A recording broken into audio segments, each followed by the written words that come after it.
Assalamualaikum warahmatullahi wabarakatuh. Perkenalkan, saya Ayu Retnowala dari NIM 185211023 dari kelas MBS 5F mau menerangkan tentang manajemen. Baik dari segi pengertian, fungsi, dan unsur-unsur manajemen. Pengertian manajemen. Secara umum, manajemen merupakan suatu seni dalam ilmu dan pengorganisasian seperti menyusun perencanaan, membangun organisasi dan pengorganisasiannya, pergerakan, serta pengendalian atau pengawasan. Kemudian secara etimologis, pengertian manajemen merupakan seni untuk melaksanakan dan mengatur.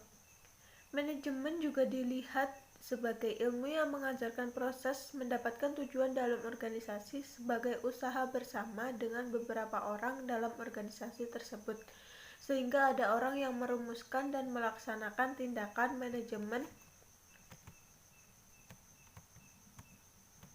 secara cermat, terorganisasi, dan tepat waktu. Kemudian fungsi manajemen. Pada dasarnya, fungsi manajemen terbagi menjadi 4, yaitu pertama, planning, yang kedua, organizing, yang ketiga, actuating, dan yang keempat adalah controlling.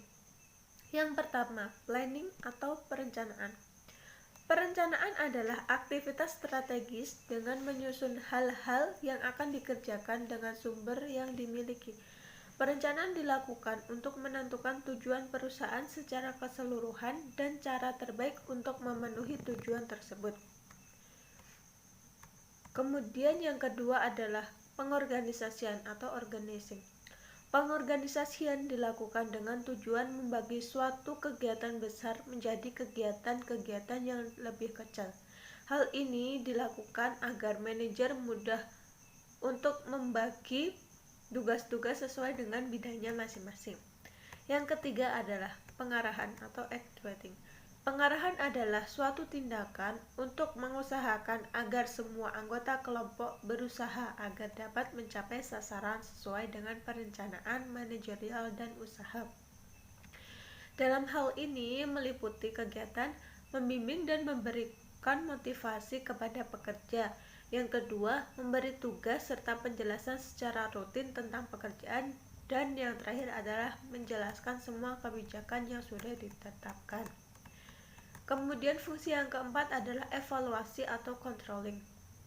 Evaluasi dilakukan setelah proses kerja dilakukan. Pada proses ini, kinerja dinilai apakah sesuai dengan planning. Pada tahap ini, manajemen mengevaluasi keberhasilan dan efektivitas kinerja, melakukan klarifikasi dan koreksi, dan juga memberikan alternatif solusi masalah yang terjadi selama proses kerja berlangsung. Kemudian unsur-unsur manajemen. Setiap perusahaan memiliki unsur untuk membentuk sistem manajerial yang baik. Unsur-unsur manajemen tersebut terdiri dari yang pertama adalah human atau manusia, yang kedua adalah money atau uang, yang ketiga adalah material atau bahan, yang keempat adalah mesin, yang kelima adalah method atau metode, yang keenam adalah market atau pasar.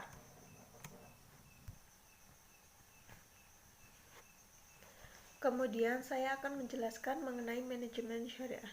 Manajemen syariah adalah manajemen yang adil. Batasan adil di sini adalah pimpinan tidak menganiaya bawahan dan bawahan tidak merugikan atasan ataupun tempat organisasinya.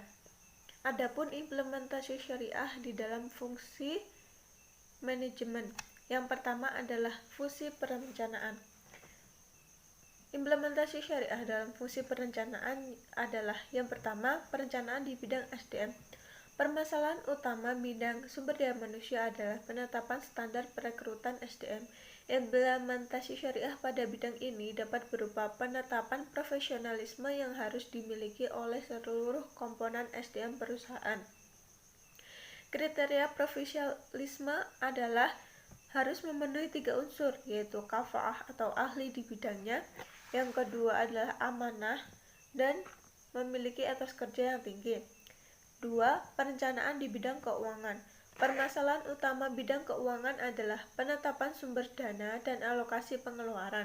Implementasi syariah pada bidang ini dapat berupa penetapan syarat kehalalan dana, baik dari sumber masukan maupun alokasinya. Yang ketiga, perencanaan di bidang operasi produksi. Implementasi syariah pada bidang ini dapat berupa penetapan bahan masukan produksi dan proses yang akan dilangsungkan. Di dalam dunia pendidikan misalnya, inputnya adalah SDM Muslim dan proses pendidikannya ditetapkan dengan menggunakan kurikulum yang Islami. Kemudian yang keempat adalah perencanaan di bidang pemasaran. Implementasi syariah pada bidang ini dapat berupa penetapan segmentasi pasar, targeting, dan positioning, termasuk juga promosi.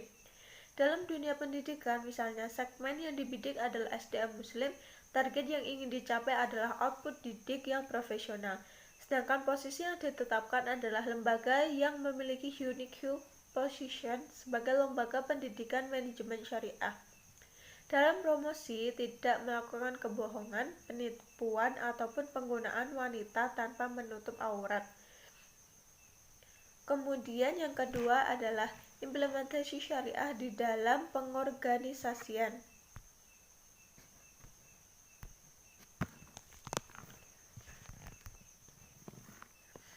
Implementasi syariah dalam fungsi pengorganisasian terdapat 3 aspek. Yang pertama, aspek struktur. Pada aspek ini, syariah diimplementasikan pada sumber daya manusia, yaitu hal-hal yang berkorelasi dengan faktor profesionalisme serta akad pekerjaan, sehingga harus dihindarkan penetapan SDN pada struktur yang tidak sesuai dengan kafaahnya atau akad pekerjaannya. Yang kedua, aspek tugas dan wewenang. Implementasi syariah dalam hal ini terutama ditekankan pada kejelasan tugas dan wewenang masing-masing bidang yang diterima oleh para SDM pelaksana berdasarkan kesanggupan dan kemampuan masing-masing sesuai dengan akad pekerjaan tersebut. Yang ketiga adalah aspek hubungan. Implementasi syariah pada aspek ini berupa penetapan budaya organisasi bahwa setiap interaksi antar SDM adalah hubungan muamalah yang selalu mengacu pada amar ma'ruf nahi mungkar. Kemudian yang ketiga adalah implementasi syariah di dalam pengarahan atau actuating. Implementasi syariah di dalam fungsi actuating diwujudkan melalui 3 pilar pengawasan, yaitu yang pertama, ketakwaan individu. Seluruh personel SDM perusahaan dipastikan dan dibina agar menjadi SDM yang bertakwa. Yang kedua adalah pengontrolan anggota. Dengan suasana organisasi yang mencerminkan formula tim, maka proses keberlangsungan organisasi akan selalu mendapatkan pengawalan dari para SDM-nya agar sesuai dengan arah yang telah ditetapkan. Kemudian yang ketiga adalah penerapan aturan. Organisasi yang ditegakkan dengan aturan main yang jelas dan transparan tentu saja tidak akan bertentangan dengan prinsip syariah.